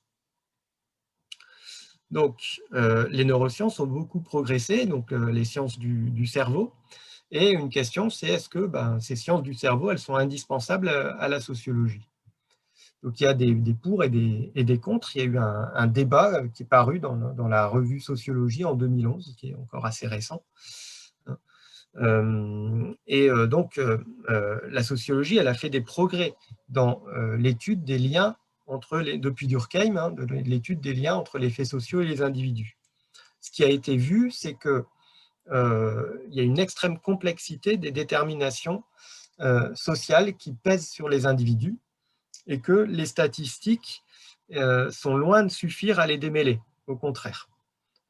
Donc cette complexité, la question c'est est-ce qu'elle est insurmontable pour la sociologie et est-ce que les neurosciences, elles peuvent aider?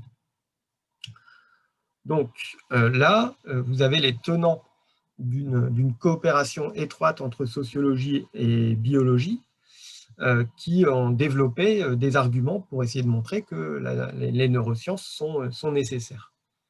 Alors, ces tenants de cette coopération, ils ont été critiqués avec l'idée qu'en fait, ils ne tiennent pas assez compte de la spécificité du social.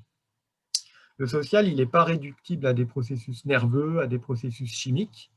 Et je cite Louis Quéré, qui a écrit un article très intéressant là-dessus, qui dit en fait, les neurosciences, elles sont capables d'expliquer les conditions physiologiques des capacités humaines, c'est-à-dire elles sont capables d'expliquer quelles sont les conditions pour que l'individu, un être humain, maîtrise le langage.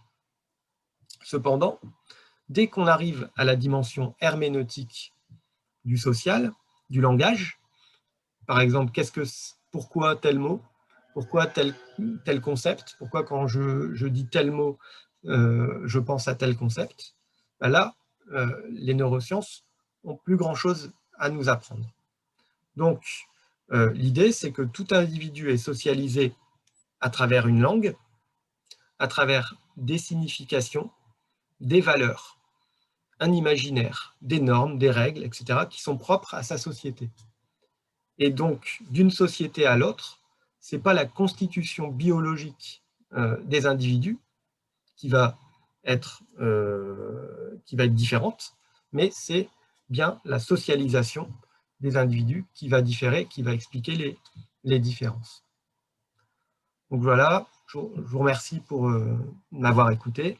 J'espère ne pas avoir été trop long dans mon intervention. Merci, merci Fabien. Peut-être on peut arrêter le partage, peut-être? Ouais. Merci. Pour retourner à une vision, merci beaucoup. Donc, ça a été très bien. Je pense qu'on a fait à peu près 1 heure, c'est à peu près ce qui est attendu. Je vais peut-être commencer par poser quelques questions. Je proposerai aussi que les personnes qui veulent poser des questions pourraient éventuellement, pour que ce soit un peu plus facile pour moi de gérer les questions, je propose éventuellement que vous les écriviez dans le chat et puis après j'essaierai de donner la parole aux différentes personnes. Comme ça plutôt que d'éviter, ça évitera de se couper la parole les uns les autres, peut-être. J'ai envie de poser une première question. Je vais peut-être poser juste deux petites questions. Une première question, c'est j'ai parfois entendu, alors moi je ne suis pas du tout sociologue de sciences humaines, mais ça m'arrive de m'intéresser à ce genre de questions. Moi je suis plutôt biologiste. Et j'ai parfois entendu parler d'un sociologue qui a été pas mal écarté et qui était en conflit avec Durkheim, d'après ce que j'ai compris, hein, je peux dire n'importe quoi, mais d'après ce que j'ai compris, qui s'appelle Gabriel Tardet. Et qui avait Tarde, pardon, Gabriel Tarde. Et du coup, dans un peu l'historique que tu as fait de la discipline et des concepts, comment se situe Gabriel Tarde, du coup, et pourquoi est-ce qu'il a été écarté, si j'ai bien compris de son histoire? Alors mes connaissances datent un petit peu, ça fait longtemps que je me suis pas replongé là-dedans, mais Gabriel Tarde, en fait, il avait une théorie qui était une théorie de l'imitation. Donc, ce n'était pas spécialement une théorie sur... Alors, je ne sais plus quel lien il faisait avec la biologie, la physiologie des individus, etc. Mais en tout cas, pour lui, en fait, les comportements, ils étaient mimétiques. Et donc, Durkheim ne nie pas que les comportements peuvent être mimétiques. Par exemple, il dit le suicide peut être... comment il dit bref, il peut se transmettre. Des gens peuvent se suicider. Il donne des exemples. Il dit, par exemple, à tel endroit, il y a eu 14 suicides sur cette branche-là, ce qui est très étonnant. Mais il dit, en fait, si on regarde à l'échelle globale, 14 sur le nombre global de suicides, c'est pas ce qui est le fait marquant. Donc, ça n'explique pas. Et puis, il fait tout un travail argumentatif dans son livre. Il y a un chapitre, d'ailleurs, dans mon tableau, il y est noté, l'imitation, où il dit, regardez, l'imitation, ça ne marche pas, ça n'explique pas au global le taux de suicide. Parce qu'en fait, pour Gabriel Tarde, c'est plutôt une approche justement individualiste et réticulaire du social. Et donc, ce que fait Durkheim, c'est qu'il prend des cartes et il dit, bon, s'il y avait de l'imitation, en fait, il faudrait qu'il y ait des centres et que le suicide se répande comme ça par capillarité. Et en fait, quand on regarde les cartes, ça ne marche pas du tout, on ne trouve jamais de centre. Enfin, bref, donc il a critiqué cette approche-là. Gabriel Tarde, c'était le plus important des sociologues à l'époque de Durkheim, et il a quasiment disparu, il a été remis au goût du jour très récemment, mais pour des courants qui ne sont pas très, très développés aujourd'hui en sociologie. Et du coup, j'ai une question qui est un peu en lien avec ça. Du coup, tu es revenu sur cette question régulièrement. Si c'est du temps, cette question du conflit qu'il y a depuis très longtemps entre le niveau individuel et le niveau social, ce conflit qu'il y a entre individus et groupes, entre invariant et particularisme, et moi j'ai un peu l'impression que c'est une question qui est vraiment globale en science, qui est vraiment ce lien qu'il y a entre ce Moi, j'appellerais plutôt de manière générale le niveau microscopique et le niveau macroscopique. Hein, moi,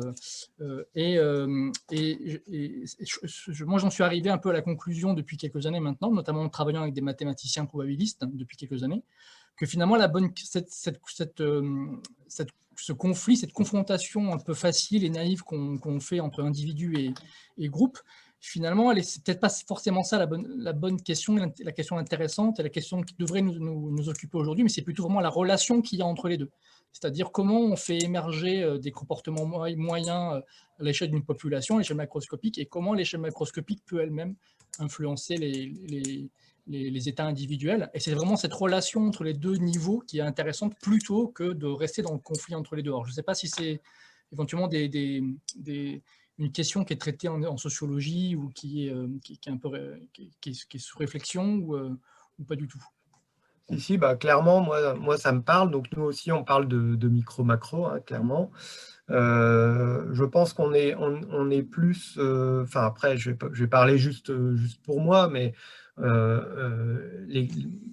qui est le plus intéressant, à mon avis, aujourd'hui, c'est la question des interdépendances. Parce que les individus, en fait, sont interdépendants. Ça n'existe pas, l'individu tout seul, omniscient, etc. Donc, moi, en tant que sociologue des réseaux, je vois bien, moi, je m'intéresse aux relations, et enfin, aux relations, aux interactions, etc., au réseau. Et je vois bien que les individus, en fait, ils sont jamais tout seuls, ils agissent jamais seuls, etc. Et puis l'action collective, elle ne peut se comprendre que dans des collectifs. Par ailleurs, ce qu'on développe beaucoup aussi en sociologie, c'est justement pour articuler le micro et le macro. En fait, on a un problème si on oublie un élément essentiel qui est le méso. Le méso, en fait, c'est là que les individus agissent. On n'agit pas à l'échelle macro. Un individu, il est capable d'agir à l'échelle méso. Méso, c'est-à-dire dans son groupe, et éventuellement, avec son groupe, il va pouvoir monter et avoir de plus en plus d'effets, des effets qui pourront être éventuellement macro.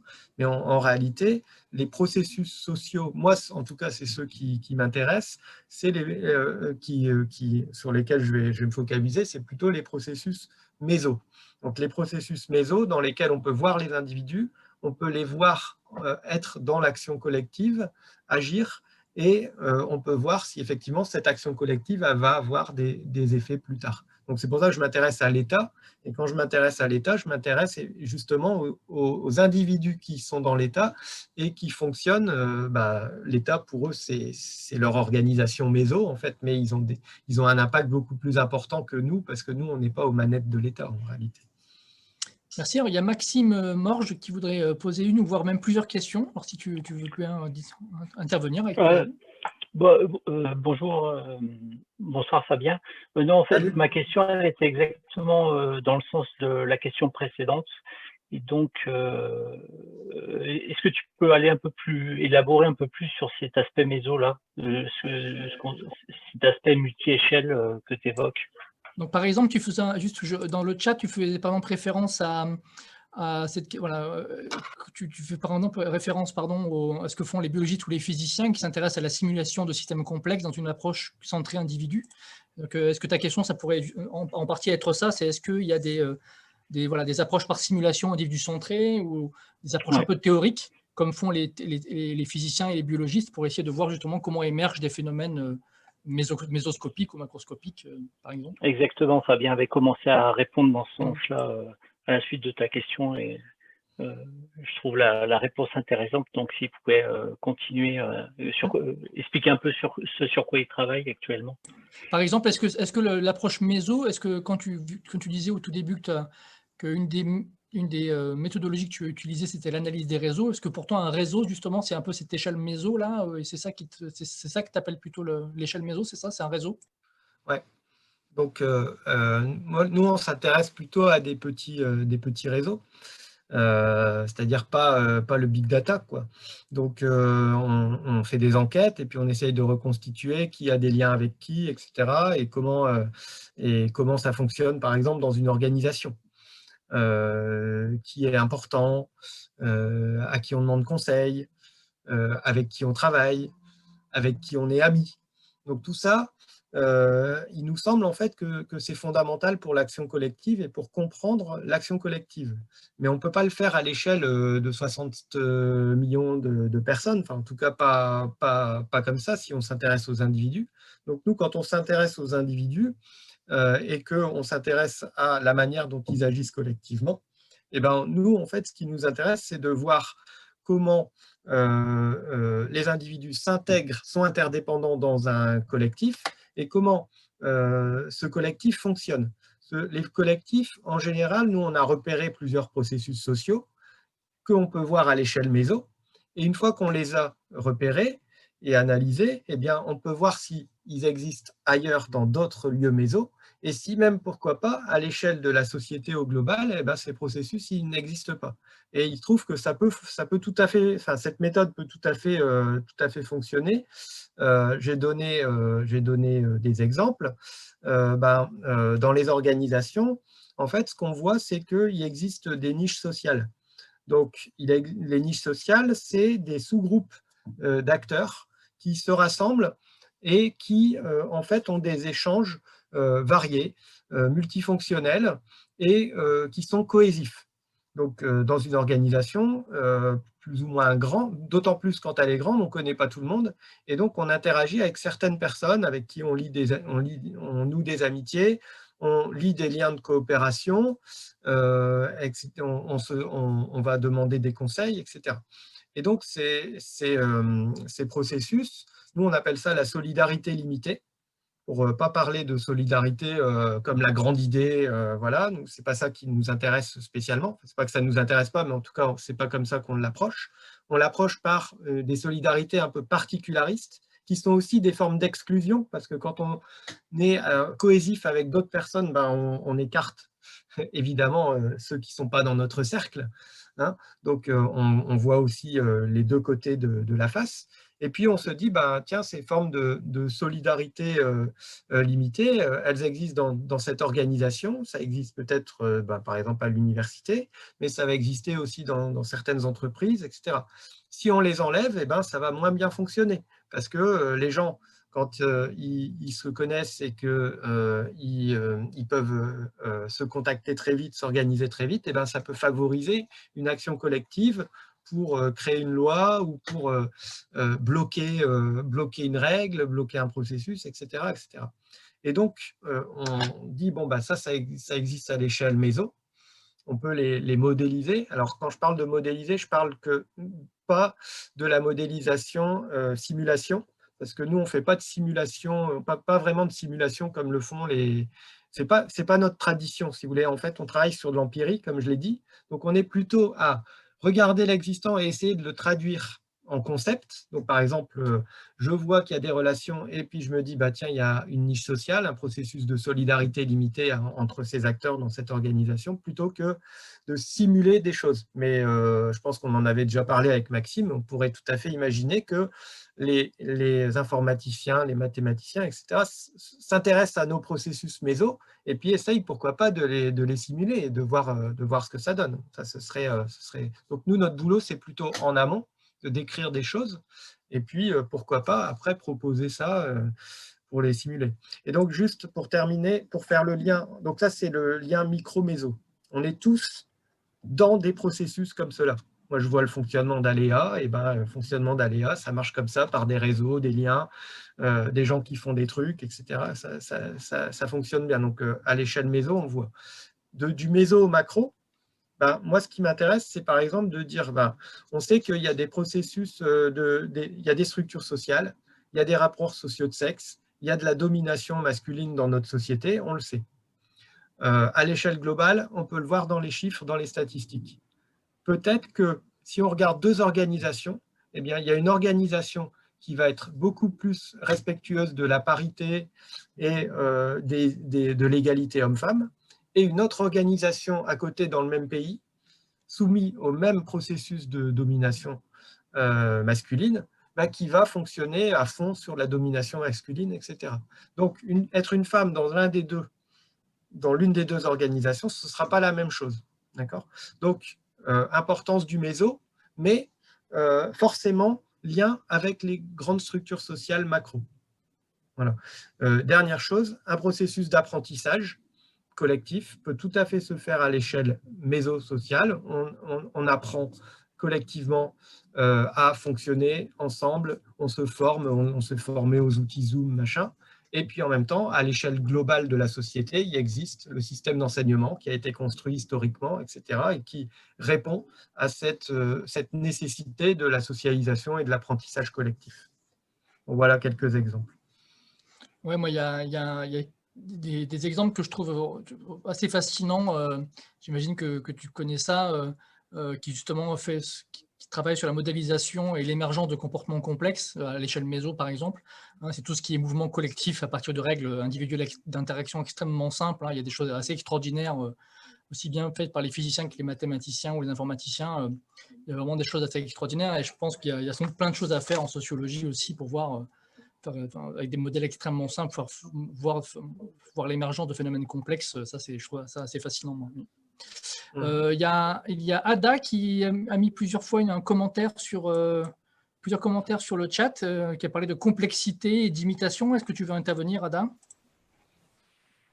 Oui, en fait, la complexité, c'est lorsque Fabien a évoqué le lien entre en fait, le fait que Durkheim ne prend pas de position sur le fait que l'individu influencerait la société ou la société influencerait l'individu, et il essaie vraiment d'étudier les faits sociaux les uns par rapport aux autres et comment ils s'influent les uns sur les autres. Donc, de ce point de vue-là, je voulais savoir comment les sociologues de la complexité se sont saisis de ça après. Est-ce que Durkheim s'est inscrit dans leurs analyses? Est-ce que la vie de Durkheim s'est inscrite dans leurs analyses? Je pense que les sociologues de la complexité, je ne sais pas de qui tu parles, mais c'est postérieur, j'imagine, à Durkheim. Oui, donc, tout à Durkheim, fait. ce n'est pas inscrit. Non, c'est l'inverse. Est-ce qu'eux, Oui. ils ont accepté les postulats de Durkheim? J'avoue que je ne sais pas. Et tu peux citer des auteurs, parce que moi, je ne connais pas les sociologues de la complexité. Elias. Ouais. Alors, Elias, pour moi, alors, je n'ai pas vu de lien entre Norbert Elias et Durkheim, c'est-à-dire je n'ai pas vu de citation par Elias de Durkheim. Par contre, pour moi, son livre magnifique sur le processus de civilisation, c'est une approche clairement qui peut rentrer dans l'approche durkheimienne. Clairement, les faits sociaux expliquent les faits sociaux. Ça, pour moi, ça fonctionne bien sur sa civilisation des mœurs. Donc, c'est pour dire qu'en fait... Pardon. C'est pour dire que l'intrication des phénomènes est toujours un postulat moderne. Pas toujours, mais chez des grands... Enfin, là, tu m'as cité Elias. Pour moi, c'est Elias, oui. Elias, je le mettrai. Alors, il faudrait que je révise mon Elias pour te valider ça, mais oui, dans la lecture que j'avais faite, ça fonctionnait. Même Max Weber, qu'on a toujours opposé à Durkheim en disant Max Weber c'est l'individualiste, Durkheim c'est le holiste, même Max Weber, quand il dit l'éthique protestante et l'esprit du capitalisme, pour moi c'est deux faits sociaux. Hein. L'éthique protestante d'un côté et l'esprit du capitalisme de l'autre, et c'est l'éthique protestante qui a produit le capitalisme, et il ne parle pas des individus. Donc, moi, je trouve ça assez fascinant parce qu'après, bon, on a glosé. Je pense que ça vient peut-être bien de Raymond Aron et de son manuel où il a un peu catégorisé les choses et séparé ses auteurs. Mais après, je sais pas, pour moi, Bourdieu, clairement, c'est un durkheimien. Enfin, même si, justement, il a raffiné, il a largement raffiné. Et puis, il avait une approche aussi philosophique des choses. Donc, voilà. Après, les sociologues américains, je suis plus embêté, je connais moins. Les Goffman et tout ça, je ne sais pas s'ils se revendiquent de la sociologie durkheimienne, j'avoue que je ne sais pas. Merci Ada. On a d'autres interventions, d'autres questions. Alors, il y a Jacques Descamps qui voulait poser une question et qui voulait intervenir. Après, il y aura Alain qui voulait poser une question, je le ferai de sa part. Et puis ensuite, il y aura Francis qui voudra faire aussi quelques commentaires. Je vais commencer par Jacques qui était intervenu en premier. Jacques, est-ce que tu veux intervenir du coup? Oui, c'est par rapport à la génétique pure et dure qui ne voyait que le corps humain. Il y a un aspect de la génétique, l'épigénétique, qui tient compte des influences. Bon, je n'y connais pas grand-chose, mais j'ai compris que les influences que peuvent avoir sur des mêmes gènes, des situations complètement différentes. C'est-à-dire que certaines se développent dans certaines conditions physiques, hein, chaleur, température, etc. Bon. Et puis dans des conditions aussi d'éducatives, des conditions familiales. Bon, et de même pour l'épidémiologie, on s'en est rendu compte avec le Covid. Là, il y a de plus en plus de médecins qui se rendent compte qu'il faut tenir compte de la socio, il faut tenir compte de la géographie, il faut tenir compte de plein de choses dont ils ne tenaient pas trop compte jusqu'ici. Donc, est-ce que la socio a à voir avec ce genre de recherche? Et est-ce que vous avez votre mot à dire? On a l'impression que, bon, en dehors de la biologie et de la médecine, actuellement, il n'y a pas de salut, que c'est vraiment eux qui dominent, alors qu'en fait, c'est bien plus compliqué que ça. Il y a énormément de domaines, même pour la formulation, hein, même pour les statistiques, même pour les maths, on se rend compte que c'est un peu léger quelquefois. Merci. Je réponds tout de suite. Oui, si tu veux. Ouais. Oui. Alors, sur l'épigénétique, moi, je ne connais pas du tout. Mais en fait, ce que ça m'évoque, c'est plutôt l'inverse de ce qu'on dit habituellement ou de ce que j'ai présenté. C'est l'idée que le biologique explique le social. Là, ce serait plutôt le social qui va expliquer des phénomènes biologiques parce que ça va susciter… Pas le social au sens étroit, mais le contexte. Voilà, le contexte social, culturel, la socialisation des individus qui va produire des effets sur la biologie des individus. Ça sur me paraît… l'expression des gènes. Voilà. Ouais, alors voilà, bon, moi je ne saurais pas dire, mais en tout cas, ça ne me poserait pas de problème puisque c'est le social qui expliquerait, en plus d'expliquer le social, il expliquerait des trucs biologiques. Bon, très bien, hein, faisons de l'interdisciplinarité dans ce cas-là. Ça, pas de souci. Il y avait une deuxième partie, mais je ne sais plus… L'épidémiologie. Oui, l'épidémiologie. Alors, j'ai un super exemple avec l'analyse de réseau, là. Gianluca Manzo, qui est un sociologue, justement, qui fait partie de ces quelques sociologues qui plairaient, justement, qui vous plairaient parce qu'ils font de la modélisation et tout ça, parce qu'il y a quelques sociologues qui font ça, de la simulation, de la modélisation, des multi-agents.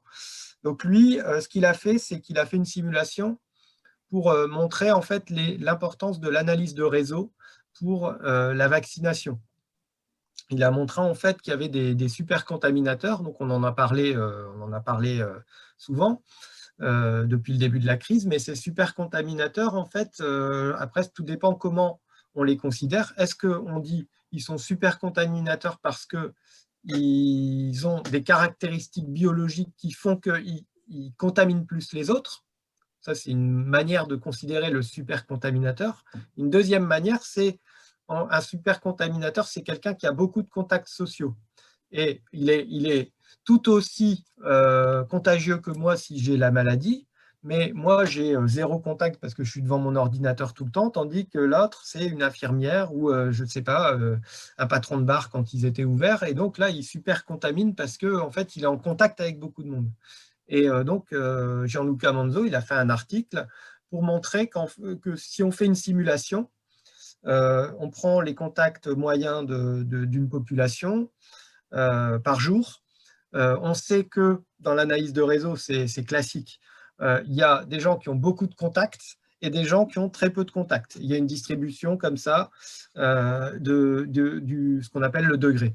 Et donc, si on vaccine ou si on laisse en liberté non surveillée les gens qui ont beaucoup de contacts, eh bien, en fait, ils vont répandre beaucoup plus l'épidémie. Donc ça, c'est l'idée. Et donc, il dit, si on décide de repérer les supercontaminateurs et de les vacciner, parce qu'ils ont beaucoup de contacts sociaux, eh ben, ça va faire baisser le taux épidémique. Et le chiffre était faramineux, c'était de 97%. Enfin, c'était un truc… Bon, ce n'est pas la stratégie qui est mise en place. La stratégie qui est mise en place, c'est de vacciner les plus fragiles. Alors, il y a une question, merci pour la réponse. Il y a une question d'Alain qui ne préfère pas intervenir en direct, donc je vais poser la question à sa place, qui veut revenir sur tes études à propos des structures méso et de l'émergence des propriétés des structures méso, et qui demandait est-ce que tu étudies aussi la dynamique de ces structures méso, c'est-à-dire en gros comment elles sont créées, comment elles évoluent, et quels sont le rapport entre ces structures méso dans le temps. Donc, en gros, la dynamique des structures mésoscopiques. Alors, après, moi, je ferai intervenir Francis. Ouais. Je ne suis pas spécialiste de ça. C'est mon directeur de thèse, Emmanuel Lazega, qui a été le plus loin là-dedans, parce qu'il a eu la chance et puis le courage aussi de réaliser 3 vagues d'enquêtes empiriques sur un tribunal de commerce. Et sur les juges du tribunal de commerce, donc en 3 vagues à plusieurs années d'intervalle, ce qui représente quelque chose d'énorme, parce qu'une enquête, c'est au moins plus de 100 juges, je pense, qui étaient interviewés sur leur contact entre eux. Et donc, il l'a fait 3 fois, il a pu voir effectivement l'évolution de cette organisation, et il a pu montrer comment les juges sont devenus de plus en plus punitifs. Et pourquoi ils sont devenus de plus en plus punitifs? Parce que de plus en plus, les juges, ils étaient issus du milieu bancaire. Donc, le milieu bancaire a mis la main sur le tribunal de commerce de Paris, et ils ont été de plus en plus punitifs pour les entreprises qui contrevenaient. Donc, on voit comment un processus, dans une organisation à l'échelle méso, on peut mettre en place un processus de contrôle social d'un certain type. Donc, le contrôle social, c'est comme la solidarité limitée, c'est un de nos processus qu'on étudie. Et donc, on peut voir comment on peut donner une certaine coloration au contrôle social, parce que un tribunal, c'est une institution qui fait du contrôle, et comment on peut le colorer d'une certaine manière ou d'une autre. De mon côté, moi, j'ai étudié le tournant de la rigueur dans mon dernier article, et en fait, je me suis intéressé au réseau des quelques personnes qui ont fait ce tournant, en fait, qui ont décidé de changer de politique économique. Vous devez connaître l'histoire, de 81 à 83, sous François Mitterrand. Et donc, j'ai fait trois photos du réseau à 3 moments, à 3 dates, 81, 82, 83 justement, à des moments précis de cette histoire. Et j'ai montré justement qu'il y a des personnes qui, dans le réseau, en fait, changent d'opinion, et que ces changements d'opinion, ils sont liés à d'autres facteurs, des facteurs sociaux, des attributs, et que ce réseau, il se modifie aussi, et que ce réseau, en fait, il crée, dans ce réseau, dans cet ensemble de personnes, il y a une niche sociale qui émerge, qui est une niche sociale qui est composée principalement de conseillers, de directeurs de cabinet et de conseillers techniques des cabinets, auxquels vont s'adjoindre petit à petit des ministres qui vont changer d'avis, et qui vont finalement faire basculer la décision. Parce que donc en 83, il y avait une controverse sur la politique économique à mener. Il y avait 2 options qui s'offraient. Il y avait l'option de sortir du système monétaire européen, et puis il y avait l'option d'y rester, et de mener une politique de rigueur budgétaire. Et donc, c'est la deuxième option qui gagne. Et moi, j'ai montré avec différents outils, dont l'analyse de réseau, comment, à l'échelle méso, en fait, une décision pouvait basculer d'un côté ou d'un autre. Merci. Je vais laisser la parole à Francis. Il faut que tu allumes ton micro, Francis, si tu veux faire un commentaire. Voilà, c'est fait. Bonsoir à tous et merci infiniment pour cette belle conférence qui me rajeunit, parce que c'est le père de ma discipline, Durkheim. Avant de s'intéresser à la sociologie, il a fondé la science de l'éducation, qui est devenue aujourd'hui les sciences de l'éducation et de la formation. Oui, bien sûr. Voilà. Et donc, merci. Alors, au tout début de votre exposé, vous avez fait allusion au rôle de l'Église dans la pratique de quantification, et vous avez cité précisément l'enregistrement des baptêmes et des naissances. Puis après, vous êtes passé à autre chose. Les décès n'ont pas été comptabilisés à cette époque? Ou pardon, peut-être que oui, mais j'avoue que c'est des choses que j'ai balayé assez vite. Hein, mais D'accord, oui, d'accord. je pense que ça devait même l'être avant, en fait, à mon avis. Hein. D'accord, ok. Excusez-moi. Alors, sur le suicide, c'est magnifique ce que vous avez dit. Je voudrais simplement dire que ça a été repris et amplifié. Je ne sais pas si vous voyez ce que je montre à l'image. C'est Oui, oui, oui. L'œuvre l'ouvrage de Lois Tablet. extraordinaire, Oui, bien sûr. bien sûr, et Mm. bon, qui prolonge ça au niveau mondial. Enfin, c'est vraiment un ouvrage qui est exceptionnellement intéressant. Voilà. Tout à fait. Alors, il se fait que j'ai beaucoup travaillé sur la question de l'orientation qui est traversée par le quantitatif et le qualitatif. J'ai en face de moi les annales de l'orientation que j'ai construites de Jean-Jacques Rousseau, 1772 à nos jours.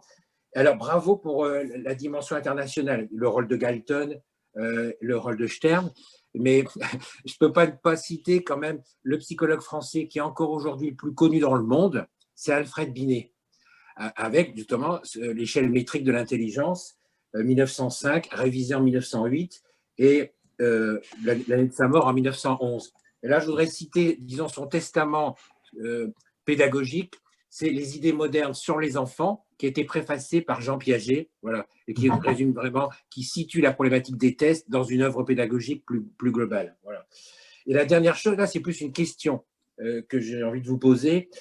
Par rapport à votre sujet qualitatif et quantitatif, est-ce qu'il y a eu un dialogue entre Durkheim et Marcel Mauss? Parce que quand même, ils se sont préoccupés disons, de la texture de la société. Qu'est-ce que c'est qu'une société? Qu'est-ce que c'est qu'un être humain en société? Est-ce qu'il y a eu un dialogue entre une approche purement sociologique telle que vous l'avez décrit, Krieger, du point de vue de Durkheim, et Mauss quand même? C'est aussi une problématique un peu analogue. Donc, qu'est-ce qui les réunit? Qui est-ce qui les distingue? Sur quoi s'est fait la fracture? Voilà, merci. Alors, il n'y a pas du tout de fracture entre Durkheim et Mauss. D'ailleurs, les liens, ils étaient même familiaux, puisque Mauss est le neveu de Durkheim.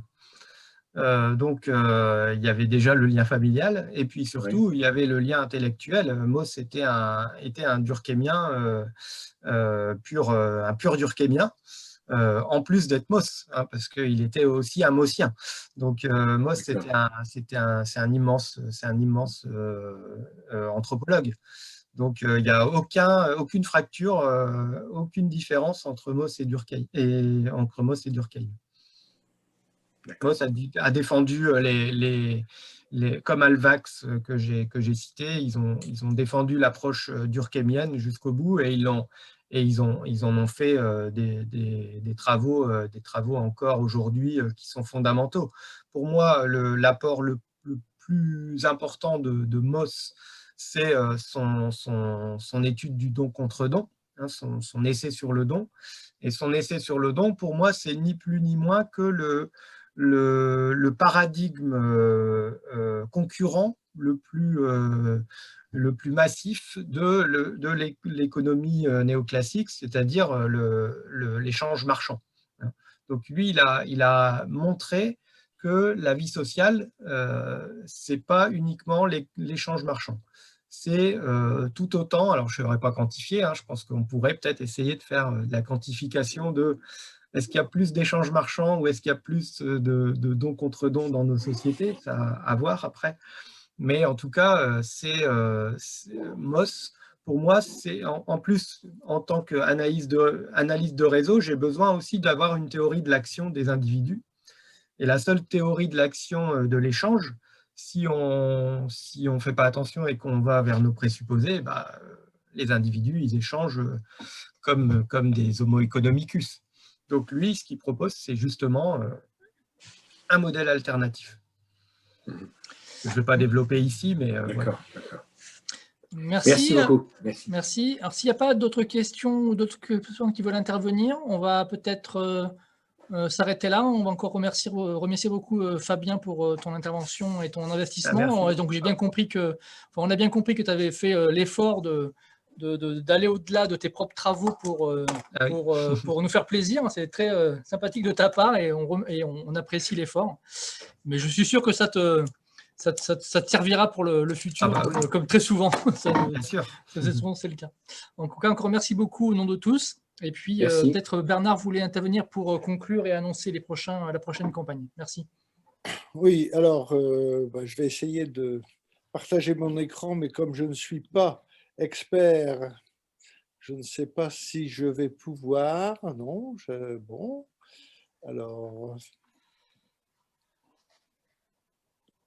Alors d'abord, je voudrais vous dire, je coupe mon partage d'écran.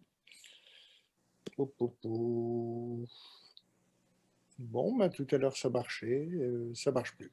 Bon, en tout cas, cette année qui se termine pour la saison de l'aléa, évidemment, il y a eu les aléas du Covid, et on a eu un emploi du temps et un programme totalement chamboulé entre les périodes de présentiel, de distanciel, les choses que l'on devait annuler, reporter, et tout cela fait que le programme a été extrêmement flou. Alors, comme nous sommes scientifiques et que même pluridisciplinaires, et on veut essayer de rationaliser un petit peu les choses, on a essayé de prendre un modèle pour l'année prochaine qui est de tenir les conférences toujours et ne jamais les reporter, ne jamais les supprimer. Alors comment ? Eh bien, quand il y aura du confinement, on le fera par l'intermédiaire d'un enregistrement en direct qui permet de poser des questions grâce à Daniel Hennequin qui est au service, et d'autre part au service audiovisuel de l'Université de Lille. Donc, quand il y aura du confinement, eh bien, on pourra suivre chez soi la conférence et poser des questions. Ça sera enregistré, ça sera vu ça pourra être vu en replay.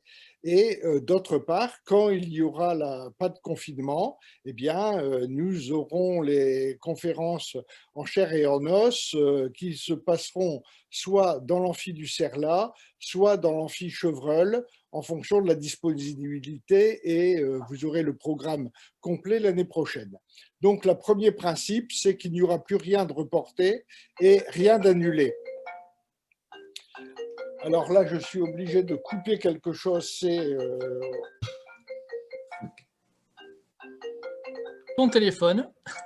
Toi, je ne peux pas couper ton micro, ça serait contre-productif. Donc, ça, c'est la première chose. La deuxième chose, c'est que nous avions des conférences le mardi et des séminaires le jeudi. On a décidé maintenant de ne garder que les conférences le mardi. Décidément, il faut que je coupe ça. Et je n'arrive pas. Vous voyez à quel point je manie les objets techniques.